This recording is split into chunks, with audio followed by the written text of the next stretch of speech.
జగన్మోహన్ రెడ్డి దమ్మేంటో తెలియాలంటే సోనియా గాంధీ గారిని అడగండి, చంద్రబాబు నాయుడు గారిని అడగండి. మామూలుగా ఉండదు. అప్పట్లో ఢిల్లీని గడగడలాడించేసాడు. ఇలాంటి డైలాగులన్నీ చెప్పుకొస్తున్నారు. ఒకసారి ఏమని మాట్లాడుతున్నారో వినిపిస్తా చూడండి. డిమాండ్ చేస్తున్నారని కూడా ఈ సందర్భంగా తెలియజేస్తున్నాం. మంచిది. ముఖ్యంగా మేము ఈ రోజు ఇక్కడ ఈ డిఎస్సి పేపర్ లీకేజ్ మీద సిబిఐ విచారణ జరపాలని డిమాండ్ చేస్తున్నాం. అలాగే ఈ డిఎస్సి పేపర్ లీకేజ్ కి కారణమైన విద్యాశాఖ మంత్రి నైతిక బాధ్యత వహించి రాజీనామా చేయాలని డిమాండ్ చేస్తూ ఉద్యమాన్ని చేపట్టడం జరిగింది. ఎందుకంటే ఈ రోజు మన రాష్ట్రంలో ఈ కూటమి ప్రభుత్వం వచ్చిన తర్వాత దాదాపుగా 191 మంది నిరుద్యోగులు ఆత్మహత్య చేసుకున్నారు. మరి మీ హయాంలో ఎంతమంది ఆత్మహత్య చేసుకున్నారు? సరే, తర్వాత మాట్లాడదాం దాని గురించి. చాలా మంది ఉద్యోగాలు లేక పక్క రాష్ట్రాలకి వలసలు పోతున్నారు. మేము చెప్పేది కూడా ఇదే. మేము ఇప్పటి నుంచి కాదు, అది మీరు అధికారంలో ఉన్న చూసారా, 2019లో జగన్మోహన్ రెడ్డి ముఖ్యమంత్రి అయ్యాడు చూసావా, అప్పటి నుంచి చెప్తున్నాం. ఇవాళ ఏం కొత్త ఏమి కాదు. రాష్ట్రంలో ఉన్న నిరుద్యోగ యువత పక్క రాష్ట్రాలకు వలస వెళ్ళిపోవడం ఈ రోజు కొత్త కాదు. మరి మీ హయాంలో ఏం చేశారు నిరుద్యోగుల కోసం? అది కదా మనం చెప్పాల్సింది. ఇదిగోనే మేము 5 ఏళ్ళు పరిపాలించాం, ఎంతమందికి ఉపాధి కల్పించాం, సింపుల్. ఇన్ని పరిశ్రమలు తీసుకొచ్చాం, లేదంటే మెగా డిఎస్సి మేము కూడా నిర్వహించాం, ఇన్ని టీచర్ పోస్టులు భర్తీ చేసాం. అది ఎందుకు చెప్పట్లేదు? అది కూడా చెప్పాలి కదా. ఇంకా మాట్లాడతాం రోజేదా. మిమ్మల్ని నమ్మి మీరు అధికారంలోకి వస్తే నిరుద్యోగ భృతి 3000 ఇస్తాం, లేదా ప్రతి ఇంటికి ఉద్యోగం ఇస్తామని 1.5 పైగా నిరుద్యోగుల్ని ఈ రోజు మోసం చేశారు. 1.5. ఈ రోజు ఆ నిరుద్యోగులంతా కూడా ఉద్యోగం రాక, నిరుద్యోగ భృతి రాక పక్క రాష్ట్రాలకు వెళ్లే వాళ్ళు పక్క రాష్ట్రాలకు వెళ్లి కూలీలుగా మారుతున్నారు. వెళ్ళలేని వాళ్ళు ఆత్మహత్యలు చేసుకుంటున్న పరిస్థితి. ఈ రోజు మెగా డిఎస్సిలో ఏ విధంగా పేపర్ లీకేజ్ జరిగింది, ఏ విధంగా ఎగ్జామ్ పెట్టకుండా స్పోర్ట్స్ కోటాలో రిక్రూట్మెంట్ చేసే ముందు ఒక 420 జీవోని ఇచ్చి రిక్రూట్ చేసుకుని ఆ తర్వాత ఆ జీవోని క్యాన్సిల్ చేశారో మీకే అర్థమైంది.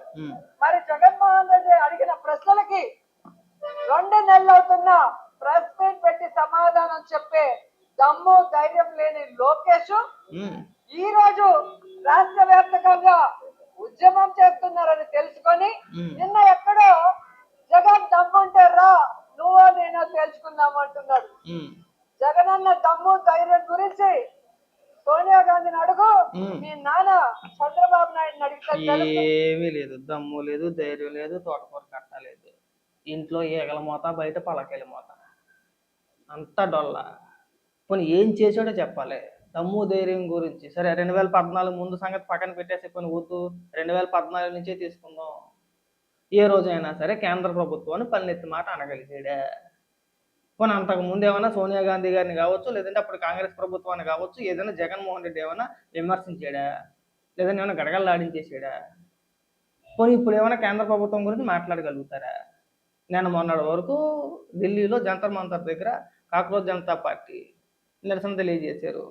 కేంద్ర విద్యాశాఖ మంత్రి రాజీనామా చేశారు. పోనీ ఆ ప్రొటెస్ట్లో మీరు ఏమైనా పాల్గొన్నారా? వాళ్ళకి ఏమైనా మద్దతు తెలిపారా? ఎందుకు తెలపలేకపోయారు? దమ్ము ధైర్యమా? ఇక్కడ అసెంబ్లీకి వెళ్ళి ఆడలేడా మనోడు? దమ్ము ధైర్యం గురించి చంద్రబాబు నాయుడు గారిని అడగండి, లేదంటే సోనియా గాంధీ గారిని అడగండి. సిగ్గు పడని ఇలాంటి మాటలు మాట్లాడుకుంటే. నేను చెప్పాను కదా, ఇంట్లో ఈగల మోత, బయట పల్లకెళ్ళి మోత. ఏం ఉండదు. ఇంట్లో వాళ్ళు దేకరు కానీ మనం బయటకు వచ్చి మా ఊడి పెద్ద తోపండి, తురుమండి, పెద్ద ఇది అండి అని చెప్పేసి ఈ సొలు డైలాగులు చెప్పడానికే సరిపోతుంది ఎదవ జీవితం అంతా కూడా. ఎందుకంటే సినిమా డైలాగుల వల్ల ఉపయోగం ఏంటంటే, రోజా గారు నాకు తెలియగలుగుతాను, సినిమా డైలాగులు కొట్టేసి దీనివల్ల ఏం ఉపయోగం? మనకి 150 లక్షల మంది నిరుద్యోగులు ఉన్నారని చెప్పేసి మాట్లాడుతున్నారు కదా మీరు. మరి మీ హయాంలో మీరు అధికారంలో ఉన్నప్పుడు మన రాష్ట్రంలో దాదాపు 150 లక్షల మంది నిరుద్యోగులు ఉన్నారు. మనం మాట్లాడితే పప్పు బెల్లలాగా బటన్ నొక్కేసాం, ఇదే పెద్ద అభివృద్ధి అని చెప్తున్నాము. మరి ఆ 150 లక్షల మందికి ఉపాధి కల్పించాల్సిన బాధ్యత ప్రభుత్వానిదే కదా. మనం మాట్లాడితేనేమో చేపలు అమ్ముకోండి, పీతలు అమ్ముకోండి, కలర్ కోడి పిల్లలు అమ్ముకోండి అని చెప్పేసి రకరకాలు తీసుకొచ్చి వాళ్ళ జీవితాలు నాశనం చేస్తున్నామని చెప్పేసి అప్పుడు తెలియలేదా? ఏం చేసేది మీరు? 150 లక్షల మంది నిరుద్యోగులు ఉంటే వాళ్ళకు ఉపాధి కల్పించే ప్రయత్నం చేయకుండా మీ హయాంలో మీరు చేసింది ఏంటండి అని అడుగుతున్నాం మేము. మీ హయాంలో ఎందుకు నిర్వహించలేదు డిఎస్సి? ఎందుకు భర్తీ చేయలేదు డిఎస్సి టీచర్ పోస్టులు? మరి దానికి ఎందుకు సమాధానం చెప్పట్లేదు? మీరు ఏడలేరు కానీ చేసేవాడిని చూస్తే ఏడుపా. వీళ్ళ అసలు బాధ ఏంటంటే వీళ్ళ హయాంలో వీళ్ళ 5 ఏళ్ల కాలం పాటు డిఎస్సిని నిర్వహించలేదు. ఒక్క టీచర్ పోస్టు కూడా భర్తీ చేయలేదు వీళ్ళ హయాంలో. ప్రభుత్వం ఏర్పడిన తర్వాత 2025 డిఎస్సి రిలీజ్ చేశారు, ఎగ్జామ్స్ కండక్ట్ చేశారు, దాదాపు 16,000 టీచర్ పోస్టులు భర్తీ చేశారు. సో ఇప్పుడు ఎవరికి మంచి పేరు వచ్చిందండి? ప్రభుత్వానికి. అది వీళ్ళు ఓర్చుకోలేక మనం 5 ఏళ్ల కాలం పాటు చేయలేకపోయాం, వీళ్ళు రాగానే 16,000 టీచర్ పోస్టులు భర్తీ చేశారు. సో మనకి గ్రౌండ్ లెవెల్లో దెబ్బడిపోద్ది. దీన్ని ఏదో రకంగా దీనిపైన బురద చల్లాలి. ఇది అక్రమమనో, అన్యాయమనో, పేపర్ లీకనో, ఇంకొకటనో నిరుద్యోగ యువతలో మనం ఒక రకమైన విష ప్రచారాన్ని తీసుకెళ్ళిపోవాలి. అదే ప్రయత్నం కనబడుతుంది మాకు. మీరు చేసి కదా మాట్లాడాలి. మీరు చేయకుండా అసలు మీకు మాట్లాడే రైట్స్ ఎక్కడ ఉన్నాయండి నాకు తెలియక అడుగుతాను. అది చెప్పండి పోనీ. మీరు 5 ఏళ్ళు నిరుద్యోగ యువతను గాలికి వదిలేసి అసలు డిఎస్సి పేరే ప్రస్తావించకుండా టీచర్ పోస్టులు భర్తీ చేయకుండా మీరు 5 ఏళ్ళు గాలికి వదిలేసి వాళ్ళు వచ్చి సినిమా డైలాగ్ చెప్తుంటే సిగ్గనిపించట్లేదా? పైగా పెద్ద పెద్ద ఉపన్యాసాలు. నారా లోకేష్ కూడా ఈ సందర్భంగా తెలియజేస్తున్నా, నీకు జగనన్న అవసరం లేదు. ఈ రోజు రాష్ట్ర వ్యాప్తంగా ఏ జిల్లాకు వెళ్ళినా మా నాయకులు కనిపిస్తారు. చెప్పు, ఆగిపోయేదే? రాష్ట్ర వ్యాప్తంగా మీ నాయకులు అందరూ కనబడతారు. ఏం చేయాలి మీ నాయకులతోటి? ఏం చేయమంటావు? అసలు ప్రెస్ మీట్ పెట్టింది ఎవరు స్టార్టింగ్లో? ఆ డిఎస్సి అభ్యర్థులు ఎవరైతే ఉన్నారో, ఉద్యోగాలు రాని అభ్యర్థులు ఎవరైతే ఉన్నారో వాళ్ళందరినీ తీసుకొచ్చి కూర్చోబెట్టి ఒక ప్రెస్ మీట్ పెట్టి డిఎస్సిలో అవకతవకలు జరిగినాయి అని చెప్పేసి ప్రెస్ మీట్ పెట్టింది ఎవరు? జగన్మోహన్ రెడ్డి కాదా? అదే జగన్మోహన్ రెడ్డి వెళ్ళటానికి ఏమైందండి? నామూషియా? జగన్మోహన్ రెడ్డి మాత్రం రాడట, సవాళ్ళు ఇసిరేస్తారట, జగన్మోహన్ రెడ్డి మాత్రం రాడట. అక్కడ ఇక్కడ వద్దు, ఎందుకు ఊరికే గాల్లో కత్తులు తిప్పేసుకొని మీరు అక్కడికి వచ్చేయండి మేము ఇక్కడికి వచ్చేస్తాం, మీరు ఇక్కడికి వచ్చేయండి మేము అక్కడికి వచ్చేస్తాం, మా నాయకులు వస్తారు, వాళ్ళు వస్తారు, వీళ్ళు వస్తారు, పేరు నాని వస్తాడు, అంబటి రాంబాబు వస్తాడు, ఇవన్నీ వద్దండి. ఈ సంత అంతా మాకెందుకు? రేపు ఆగస్టు చివరి వారంలో అనుకుంటా, ఆగస్టు 15 దాటిన తర్వాత ఆగస్టు నెలలో, ఆగస్టు చివరిలో ఖచ్చితంగా అసెంబ్లీ సమావేశాలు జరుగుతాయని చెప్పేసి ఒక వార్త వచ్చింది. రైట్, మంచి అవకాశం. డిఎస్సి పైన మీరు చర్చించడానికి, ప్రభుత్వాన్ని ప్రశ్నించడానికి మీకు మంచి అవకాశం. జరిగే అసెంబ్లీ సమావేశానికి వెళ్ళమనండి జగన్మోహన్ రెడ్డి, అసెంబ్లీలో ప్రశ్నించమనండి. ఏమని మాట్లాడతారో, ఏమని ఆధారాలు చూపిస్తారో మేము చూస్తాం, రాష్ట్ర ప్రజలు కూడా చూస్తారు. సింపుల్ అయిపోయాయి. ఈ మాత్రం దానికి తొల్లగొట్టేసుకోవడం ఎందుకండి? సింపుల్ కదా. మీరు ఎలాగ ఏడలేరు, ఆ విషయం మాకు తెలుసు. ఒకవేళ మీకు చేతనైతే వెళ్ళాలి. ఇన్ని పెద్ద పెద్ద ఉపన్యాసాలు బహిరంగంగా మనం పెద్ద పెద్ద నిరసన కార్యక్రమాలు చేసి పెద్ద పెద్ద సినిమా డైలాగులు కొట్టే బదులు జగన్మోహన్ రెడ్డి మిగిలిన 10 మంది అసెంబ్లీకి వెళ్ళి అసెంబ్లీలో మాట్లాడమనండి, ఒప్పుకుంటున్నాం మెగా డిఎస్సి పైన. ఒకవేళ ఈ జరగబోయే అసెంబ్లీ సమావేశాలకి జగన్మోహన్ రెడ్డి కానీ వెళ్ళకపోతే మీరు చేసే ఆరోపణలన్నీ కూడా పచ్చి అబద్ధం అని అర్థం. అంతే కదా. ఇప్పుడు 1,50,00,000 మంది నిరుద్యోగులు ఉన్నారండి.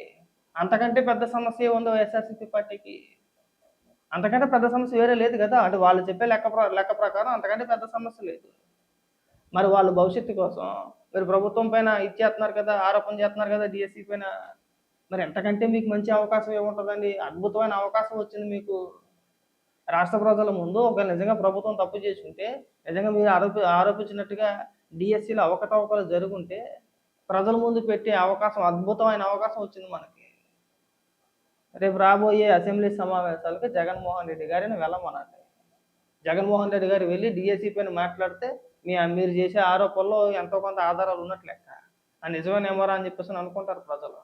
అప్పుడు ప్రభుత్వం కూడా సమాధానం చెప్పుద్ది, అయ్యా లేదయ్యా జగన్మోహన్ రెడ్డి గారు మీరు చేసే ఆరోపణలు ఏవైతే ఉన్నాయో అవన్నీ కూడా వాస్తవాలు కాదు, ఇదిగో అసలు వాస్తవాలు ఇవి, ఇలా నిర్వహించాం, ఇలా జరిగింది, ఎక్కడా కూడా అవకతవకలు జరగలేదని చెప్పేసి ప్రభుత్వం సమాధానం చెప్పుద్ది.